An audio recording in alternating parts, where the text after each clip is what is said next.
is at the right hand of the Father? Except through me. Notice that we have a modified version of John 14:6 there.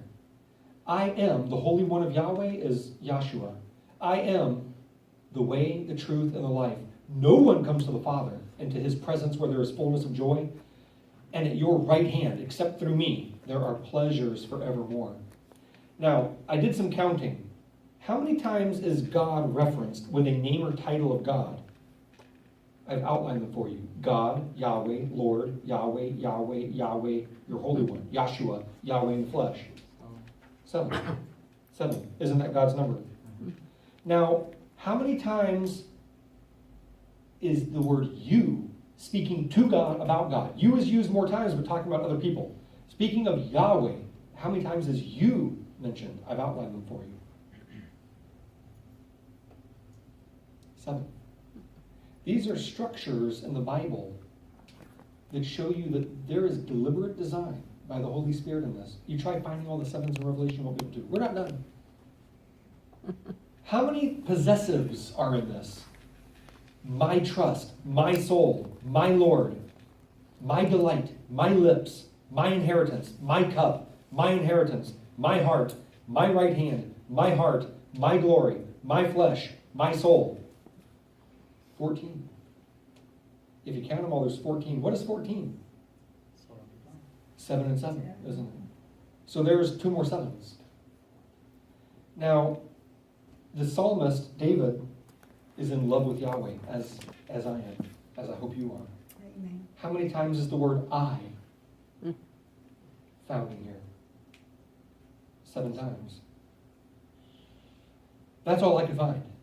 If you can find any more, let me know. 7 is the number of perfection. 5 is the number of grace. Every time you see groups of 5 in the Bible, it's grace. We are saved by God's perfect grace. We have 5 7s. It is a structure in this psalm. 5 7s. Perfect grace. We are saved by God's perfect grace. Coincidence that that structure is there? I don't think so.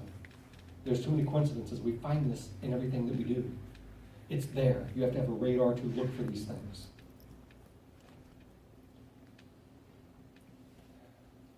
The dividing lines have fallen to me in pleasant places. Oh yes, I have an excellent inheritance. I'm going to show you how to earn a full reward. And I'm also going to give you as a memory work verse, the scariest verse in the Bible. You see the lion said, the Lion of the tribe of Judah, you know that we're done. Your memory verse for the week is the scariest verse in the Bible. Look to yourselves. Doesn't say look to God. Whose responsibility is your inheritance? Ours. Who took the responsibility for your salvation? Jesus. He promises that that's his work. He saved us and we're saved by his grace. Unmerited favor.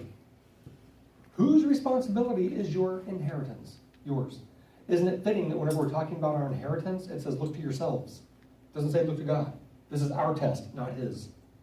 Look to yourselves that you do not lose those things, plural.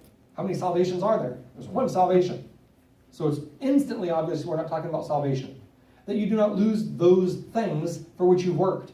Who here had to work for their salvation? That's against everything the Bible says. I can give you 3 verses off the top of my head that says you cannot be saved by works. But that you receive a full reward. What are we talking about? Salvation or rewards? Rewards, inheritance. Exactly what we've been talking about all night.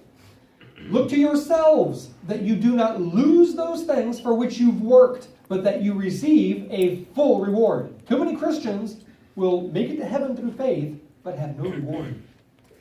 They will serve as bad examples outside of the kingdom during the millennial reign of Christ. You want a full reward? Let me show you how. Yeah, me too. Me too. Love Yahweh with your whole heart, mind, soul, strength, and being. Jesus gave us that number 1. Love Yahweh with all you are. Put him first. Love your neighbor as yourself. Number 2. Number 3 is the hardest one, really. Because Jesus wants us to love and edify the church with the same love that he loved the church. Ooh, that's a tall order. Number 4, keep his word. To keep his word, you must read his word. If you don't read his word, I guarantee you're not keeping his word. Evangelize. If you actually take numbers 1 through 4 seriously, you're going to share it. Whenever you see a great movie and you really liked it, you tell people about it. How much better the salvation of your soul and life in heaven. Make disciples. That's teaching them God's ways so that they live a life that's glorifying to God. I don't know how to disciple. Bring them to Bible study. What's my favorite expression? We'll take care of it. And number 7, pray. Constant communication with your Creator. You want a full reward in heaven? That's how you get it.